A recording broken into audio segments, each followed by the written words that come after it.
ফের বোলপুর মহকুমা হাসপাতালে চিকিৎসার গাফিলতিতে সদ্যজাত শিশুর মৃত্যু। বোলপুরে চিকিৎসার গাফিলতিতে শিশু মৃত্যুর ঘটনায় উত্তেজনা। ঘটনায় এক ডাক্তার, এক স্টাফ নার্স ও 2 শিক্ষানবিশ নার্সকে শোকজ হাসপাতাল কর্তৃপক্ষের। বোলপুর মহকুমা হাসপাতালে চিকিৎসার গাফিলতিতে শিশু মৃত্যুর ঘটনায় উত্তেজনা ছড়ালো মঙ্গলবার। হাসপাতাল সুপারের অফিসের সামনে দফায় দফায় বিক্ষোভে উত্তেজনার সৃষ্টি হয়।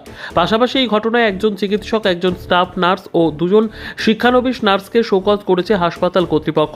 ঘটনার খবর পেয়ে মঙ্গলবার ছুটে আসে জেলা সভাধিপতি কাজল শেখ। হাসপাতাল চত্বরে পরিস্থিতি এতটাই উত্তপ্ত হয়, ঘটনাস্থলে ছুটে আসতে হয় বোলপুর থানার আইসি, শান্তিনিকেতন ওসি ও পাড়ুই ওসিকে। সঙ্গে ছিল প্রচুর পুলিশ। উল্লেখ্য, গত রবিবার সন্ধে 6টায় প্রসব যন্ত্রণা নিয়ে বোলপুর মহকুমা হাসপাতালে ভর্তি হয় বোলপুর থানার যোগ্যনগর গ্রামের বাসিন্দা রুমা বিবি। অভিযোগ, ভর্তি হলেও চিকিৎসক না আসায় যেসব যন্ত্রণায় ছটফট করতে থাকে, তারপরই স্বাভাবিকভাবে তার বাচ্চা হয়। পরিবারের আরও অভিযোগ, লেবার রুমে নিয়ে যাওয়া হলে সেখানে রুমা বিবিকে মারধর করেন নার্সরা। তারপর সোমবার রাতে মৃত্যু হয় সদ্যজাতের।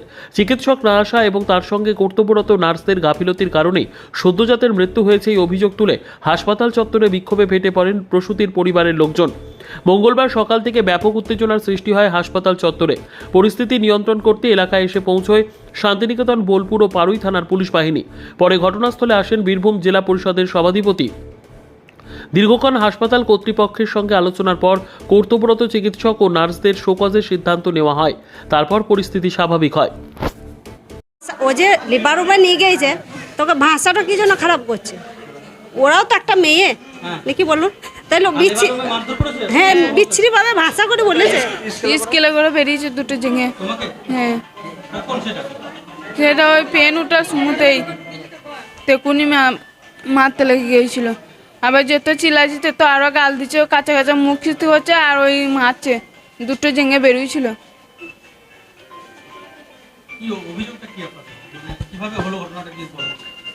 ওদের শাস্তি চাই, ওদের শাস্তি চাই, ওদের দিকে শাসন করতে হবে। যে মেয়েগুলোকে ওদের, ওরা তো চাকরি করে নাকি এখানে? ওদের কি দায়িত্ব বলুন তো? এদের দেখভাল করার দায়িত্ব, তাই তো? হ্যাঁ, তাহলে বিচ্ছিরি ওরা তো একটা মেয়ে নাকি? তাহলে গালটা দিবে কি জন্য? শাসন করা উচিত, ওদের শাস্তি করা উচিত। দিয়েছে বাচ্চা, মাকে ভর্তি করার পেন উঠেছে, বাচ্চা হয়ে গেছে। 8টার সময় দিনই বাচ্চা দিয়েছে। বাচ্চা যখন হতে যায়, প্রথম পোয়াতে একটু উহা করবে লিভার রুমে। প্রথম পোয়াতে আমরা তো বুঝতে পারছি না কত কষ্ট হবে, নর্মালে বাচ্চা হচ্ছে। তারপরে ওরা স্কেলে করে এই 2টো জেঙ্গা খালি বেরোইছে, আর আমরা দূরেই দাঁড়িয়ে আছি।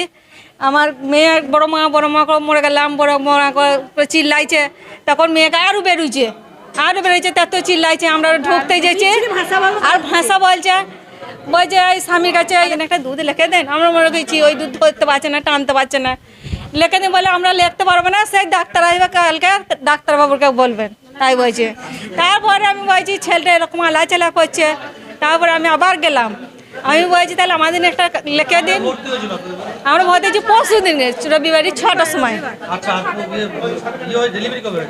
সেদিনকে হয়েছে 8টায় বাচ্চা দিয়েছে আমাদের নিয়ে ডেলিভারি। এটা বলছে এখানে আসা কারণ হসপিটালে একটা বিশৃঙ্খলা হয়েছিল, সেই খবরটা পাওয়ার পর এখানে এসেছিলাম। আগে আমি এসে দেখলাম এখানে আমার বোলপুরের পুলিশ প্রশাসন, যেমন বোলপুর থানা আইসি সাহেব, সিআই সাহেব, আমাদের কস্তুরী ম্যাডাম, অর্থাৎ উনি হচ্ছেন বোলপুর শান্তিনিকেতন অফিসার ইনচার্জ, আমাদের কসবা বা পাড়ুই ওসি, সকলে এসে উপস্থিত হয়েছে এবং বিষয়টা কন্ট্রোল করে নিয়েছে। একটা বাচ্চা মৃত্যু কেন্দ্র করে এখানে একটা সমস্যার সৃষ্টি হয়েছিল। এখানে 2 দিন ধরে ডাক্তার নাকি আসে নাই, বাচ্চাদের পরিবারের পক্ষে কমপ্লেন ছিল এবং মিনিস্টার সাহেবও থাকবেন। আলোচনা সাপেক্ষে যে বিষয়গুলো কমতি আছে, ঘাটতি আছে, সেগুলো পূরণ করা হবে। এবং আমার মনে হয় এখানে ডাক্তারেরও কমতি নেই, এখানে পরিকাঠামোগত দিক দিয়ে কোনো অভাব নেই।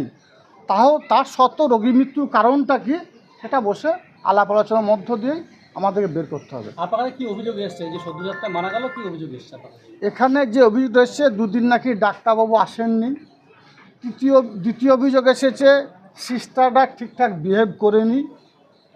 এর জন্য রোগীর পরিবারের পক্ষ থেকে যে অভিযোগগুলো করা হয়েছে সেই অভিযোগগুলো নিয়ে আমরা সুপার সাহেবের সঙ্গে বসলাম এবং একটা উচ্চ পর্যায়ে তদন্তের জন্য বলেছি এবং সেটা তদন্ত হবে। হ্যাঁ বলছি স্যার, যে অভিযোগটা সামনে এসেছে যে চিকিৎসার গাফিলতিতে সদ্যজাতের মৃত্যু হয়েছে, এই যে পুরো ঘটনা কি বলবেন হাসপাতাল কর্তৃপক্ষ? আমরা কালকের থেকে তো যেটা আমাদের কাছে খবর এসছে এবং আমরা দেখেছি, হ্যাঁ, গাফিলতি তো পেশেন্ট পার্টি আমাদেরকে অভিযোগ করেছে যে গাফিলতি, এবং সেটা ডেফিনিট গাফিলতি কি না সেটা নিয়ে তো আমরা একটা তদন্ত করছি। তদন্ত করে তারপরে আমরা রিপোর্ট নেব এবং আমরা সেটা এনকোয়ারি কমিটি একটা করছি। হ্যাঁ, আমার কাছে যে রিপোর্ট এসছে যে বাচ্চাটা খাওয়ানোর সময় শ্বাসনালীতে দুধ গিয়ে পসিবলি মারা গেছেন, সেটা তো ডেফিনিট না, রিপোর্ট এসছে। এবারে পেশেন্ট পার্টি তাদের মতো করে অভিযোগ করেছে, আমরা একটা এনকোয়ারি কমিটি করছি, করে তারপরে যা রিপোর্ট হবে আমরা পরে জানাতে পারবো। একটা এনকোয়ারি কমিটি করে দেখছি কার দোষ গুণ, তারপরে সিদ্ধান্ত হবে। কতজনকে নাম এবং কবে ভর্তি হয়েছিল? কতজন মানে অন ডিউটি নার্স আর অন ডিউটি যে ডাক্তার ছিল দুজনকে শোকজ করা, দুজন মানে নার্স যে দুজন বা তিনজন ছিল তাদেরকে, আর একজন ডাক্তারকে শোকজ করা হবে। আচ্ছা, আরও একটা অভিযোগ উঠে আসে যে এই হসপিটালের ডাক্তাররা বাইরে চেম্বার করে এবং সেখানে তার জন্য এখানে পরিষেবা তারা দিতে পারেন না। না, বাইরে চেম্বার করে বলে সমীর হোটেল ব্রেকফাস্ট, লাঞ্চ এবং ডিনারের জন্য চলে আসুন সমীর হিন্দু হোটেলে। রঘুনাথপুর বাস স্ট্যান্ড সংলগ্ন স্থানে আমাদের এই হোটেল। আমাদের এই হোটেলে রয়েছে হোম ডেলিভারির ব্যবস্থা। স্বাদে ও গুণে অতুলনীয় খাদ্য সামগ্রীতে পরিপূর্ণ সমীর হোটেল থেকে আপনারা পেয়ে যাবেন বিভিন্ন ভেজ ও নন ভেজ ফুড আইটেম। আর দেরি নয়, আজই আসুন। বিভিন্ন আইটেমের মধ্যে আপনারা পাবেন chicken chow mein, egg chow mein, veg chow mein, পাবেন egg roll, chicken roll, veg roll, রয়েছে ছোলা বাটোরা, manchurian, chicken, mutton, fish, egg, mushroom, পনিরের রকমারি খাদ্য সামগ্রী। এছাড়াও পাবেন বিরিয়ানি, পোলাও, ফ্রাইড রাইস সহ আরো অনেক কিছু। তাই বিভিন্ন ধরনের সুস্বাদু খাদ্যের আস্বাদ গ্রহণ করতে আর দেরি নয়, চলে আসুন সমীর হোটেলে।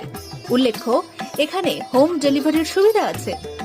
আর এই হোম ডেলিভারির পরিষেবাটি শুধুমাত্র রঘুনাথপুর পৌর এলাকার 13টি ওয়ার্ডের জন্য। আমাদের ঠিকানা সমীর হোটেল, রঘুনাথপুর নতুন বাস স্ট্যান্ডের সামনে। হোম ডেলিভারির মাধ্যমে খাবারের অর্ডার দিতে ফোন করুন আমাদের নম্বরে। আমাদের যোগাযোগের নম্বর 9883051987, এছাড়াও 81590222724।